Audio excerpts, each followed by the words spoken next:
Hey guys, Speedoz here, and today I bring you a new video about the lancing skill that's been reworked in 3.12 Heist. It is a steal skill, one of the three, that actually depend on the number of the steal shards that you have.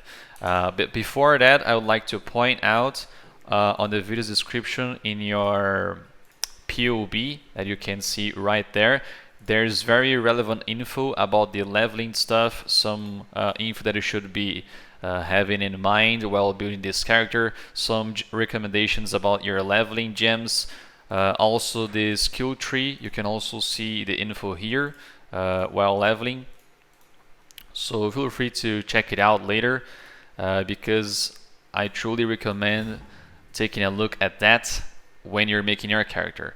So talking about the skill, the lancing skill or the lancing steal and other steal skills, their performance really depends on the number of steal shards that you have. You can see that once you attack, basically this skill fires a considerably high number of projectiles, but as soon as you run out of steal shards, the projectiles number reduced by a lot. You can see when you don't have steal shards, you fire 5 projectiles, but once you have steal shards again, your number of projectiles that you're firing triples. So always remember to have these steal shards on, and you'll see that right now it is a bit complicated and it may seem a bit clunky because every time you run out of shards they recharge very slowly, but once you're mapping, as you saw on the clips a few minutes back, you can see that the more monsters you are attacking at the same time, more monsters you will impale, and then your steal shards will recover just instantly as soon as you use the Call of Steel. So it isn't clunky at all. It is actually very strong. As you saw, plenty of bosses on the stream just disappeared since the leveling and all through the end game. And I'm quite surprised about how this skill performed overall speaking. I will talk about a little bit of details that I think are important. So this duel here is not mandatory, but it helps a lot with the crit and disposition. If you're looking for some quality of life, you should aim for a phasing duel with some life and some physical damage if you can. Obviously, this physical modifier is not good because I just picked up this duel in my stash, but you could be looking for a physical damage to attacks, physical damage while wielding sword, for example, and stuff like that. Another duel that is very good and mandatory is Lord of Steel. There are 3 types of Lord of Steel Virgin duels. You should be looking for the second line there. Call of Steel deals reflected damage with 50% increased AoE. This helps a lot when clearing packs. And also the Watcher's Eye, it is a min-max duel, not really necessary, but it adds a lot of damage. With the Impale you inflict, lets 2 additional hits while using Pride. Also another very good source of damage is Bottle of Faith, but it's really up to you and how much currency you have when investing.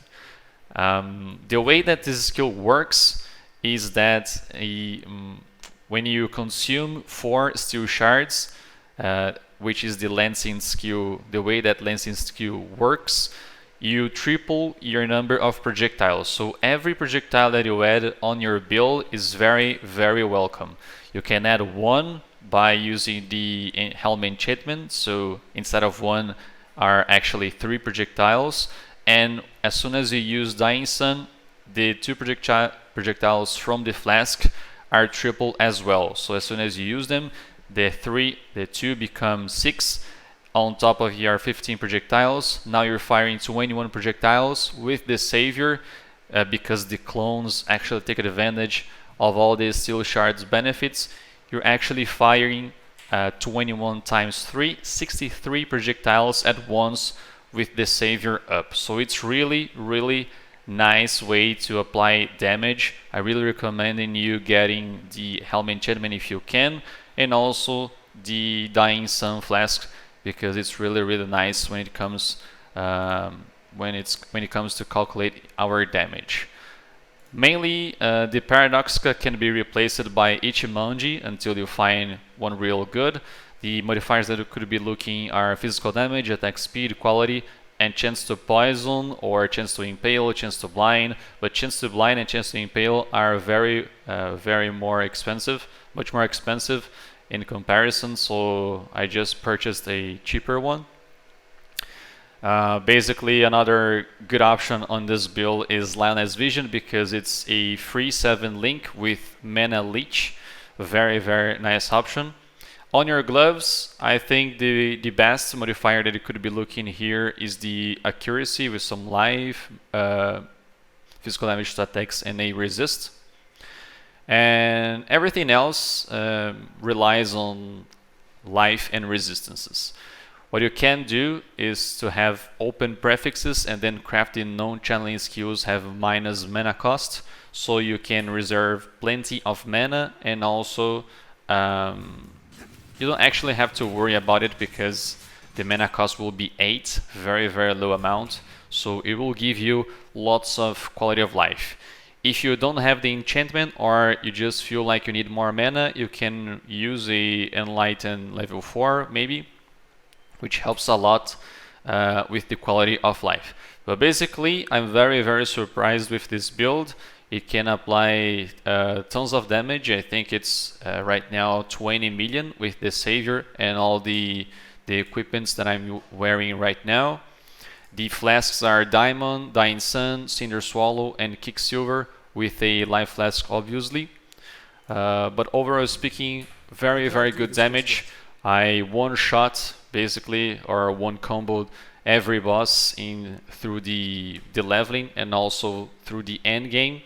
But yeah, very nice survivability as well. 5.2k with the champion, so sitting around 10k armor, around that, something around that. And also we have Perma Fortify. You have the possibility of getting the adrenaline if you feel like to, if you enjoy the combo by switching your weapons and then using the blasphemy with some aura on your blood magic, so then you can use maybe your potions, HP potions, or enduring cry, so you can get the adrenaline benefit. But as I was playing the build, I felt like the fortitude, the perma fortify really helps with the quality of life with this build, because it's one less thing for you to worry about, and you can just keep walking, firing tons of projectiles, and as soon as you run out of them, which is basically every 3 attacks, you just use a Call of Steel and you will instantly receive all the 12 shards, and then you keep firing projectiles again. So very impressive.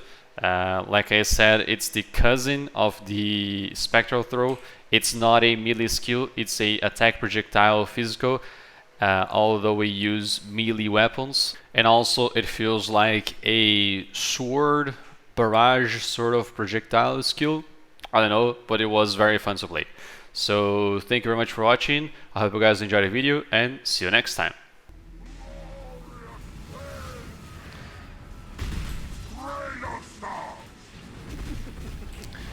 What's this, a real challenge?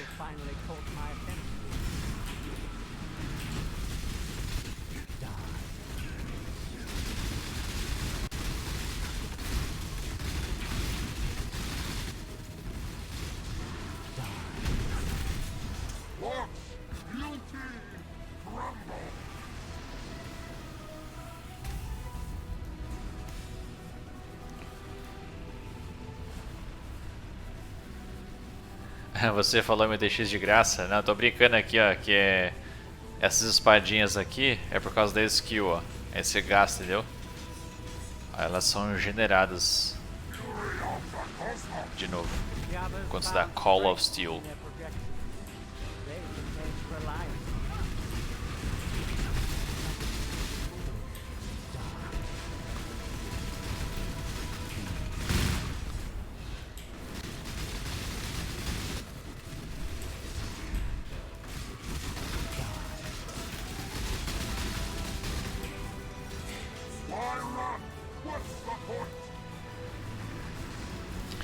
Why fun? What's the point?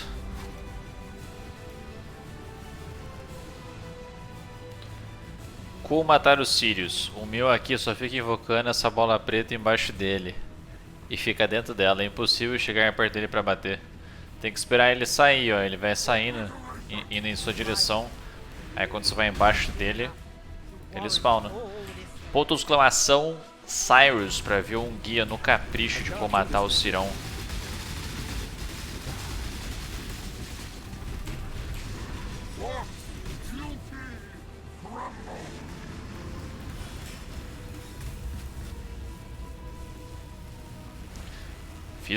Fiz ontem o guia, verdade.